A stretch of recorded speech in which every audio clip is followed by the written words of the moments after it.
యాచించాల్సిందేనా budget లో బీసీలపై వివక్షత 54% జనాభా ఉన్న ముష్టి వేసినట్టే కేవలం 9,000 కోట్లు ఇచ్చిండ్రు బీసీల వాటా ఏమాయే ఉన్న జనాభా ఎంత ఇచ్చింది ఎంత 1.45 లక్షల కోట్లు మాయం కేటాయింపుల్లో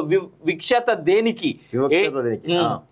ఏళ్ల తరబడిగా పాలకులది ఇదే తంతు ఎస్సీ ఎస్టీ మైనారిటీలకు 65,000 కోట్లు అంటూ చూస్తా ఉన్నాం కదా శనార్థిలో కూడా కాంగ్రెస్ కి ఎగెనిస్ట్ గా రాసిండంటే మళ్ళా ఏం చేస్తున్నారంటే చూడాలి దీని వెనకాల కారణం ఏంటి ఇంట్రెస్టింగ్ గా ఉంది ఎగ్జాక్ట్లీ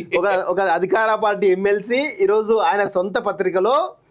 యాచించాల్సిందేనా అంటూ బడ్జెట్ లో బీసీలపై జరుగుతున్నటువంటి వివక్ష పైన ఆయన రాసినటువంటి కథనం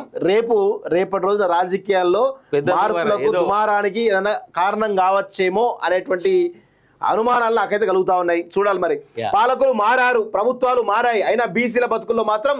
మార్పు రావడం లేదు దశాబ్దాలు గడుస్తున్న మొత్తం జనాభాలో సగానికి పైగా ఉన్న బీసీలు ఓటు బ్యాంకులుగానే మిగిలిపోతున్నారు ఉద్యోగాలు చట్టసభల్లో అవకాశాలకి కాదు ఆఖరికి బడ్జెట్ కేటాయింపులోనూ తీరని వివక్షతే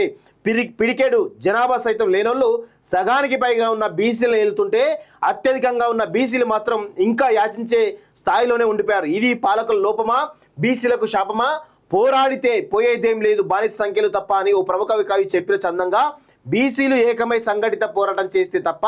బీసీల బతుకు చిత్రం మారే పరిస్థితి కనిపించడం లేదు నిజానికి అక్కడో ఇక్కడో ఒకరిద్దరు చట్టసభల్లోకి వెళ్తున్నా నిత్యం బీసీ సంఘం అంటూ జపం చేసే యూనియన్ లీడర్లైనా తమ వాణిని వినిపించడంలో విఫలమవుతున్నారా లేక మరేదైనా కారణం ఉందా మా వాటా మాకు ఇవ్వాలంటే అడిగే బీసీ ప్రజాప్రతినిధులు లేరంటే అతిశయోక్తి కాదు అంటూ ఈరోజు తీన్మార్ మల్లన్న సంబంధించినటువంటి పత్రిక షినార్ తెలంగాణలో ఈరోజు అధికార పార్టీకి వ్యతిరేకంగా అంటే వాస్తవంగా మనం మాట్లాడినాం అదే మాటలు ఈయన కూడా చెప్తా ఉన్నారు కానీ ఈయనే అధికార పార్టీ ఎమ్మెల్యేగా ఉన్నట్టు కాబట్టి ఆయన పత్రికలు రావడం ఎమ్మెల్సీగా ఉన్నాడు కాబట్టి ఆయన పత్రికలు రావడం ఒకంత ఆశ్చర్యకరంగా చర్చనీయంగా కనబడతా ఉంది అంటే వాస్తవంగా కూడా ఆయన బీసీల గురించి పోరాడుతున్న వ్యక్తే బీసీలకు రావాల్సిన కోటాలో